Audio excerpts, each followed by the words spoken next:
Well, greetings, dear ones. I was traveling a lot, a long train journey, and I just came out, and now I'm taking my regular stroll in this beautiful weather. Uh, in the train, I was reading one beautiful quote of my master, which was in Hindi, and as I read it, I contemplated on a lot of things because 2-3 days I was on that frame of mind, only thinking and wondering about our relationships, how permanent, how temporary these things are, and how they seem to be, but they are not what they seem. So it's like a beautiful insight that came in looking at this particular teaching. He said, you come into this world alone, you go out of this world all alone, and in between the whole life you live all alone. Whoever is yours was never yours. The only one that was yours is you. This is beautiful in Hindi. I just translated it directly, in direct translation of this quote.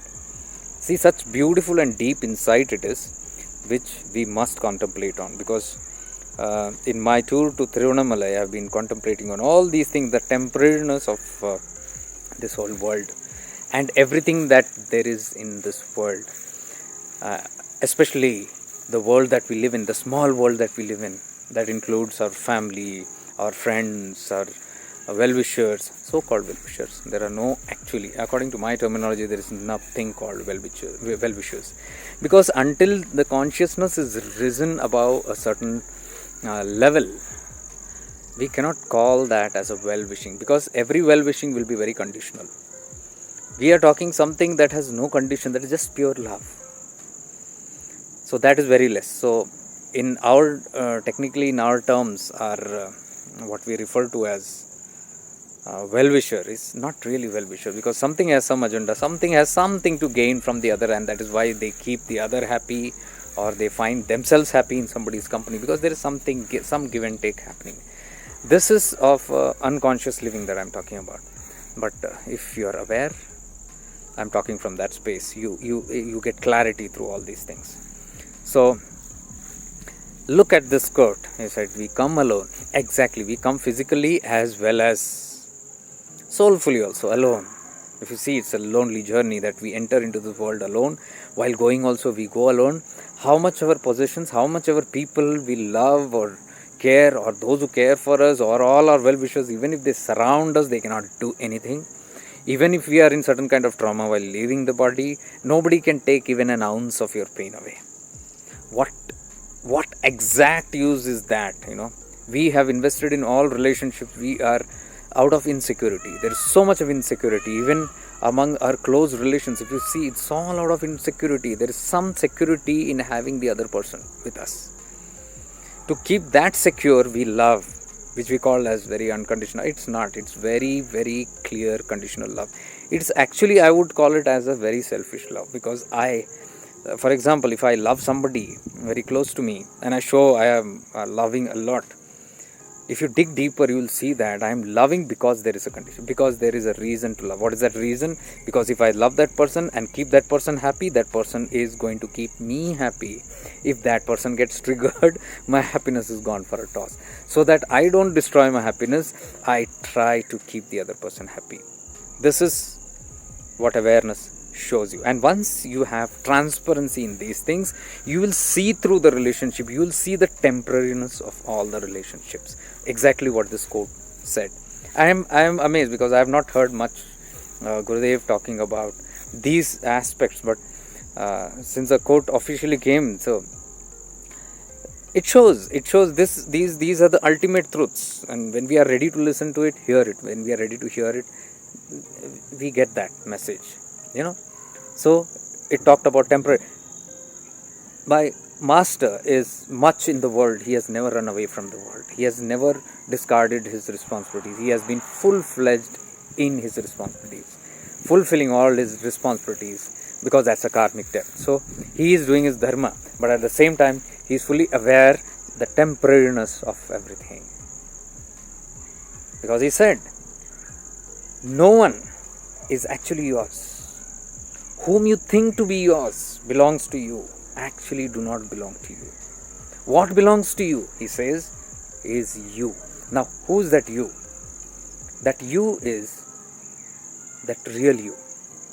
Now, when we say you, the only one that remains with you, it might be a little confusing. This insight came to me in the train of how we can explain it. We have a higher self, the pure self, that is aware of our,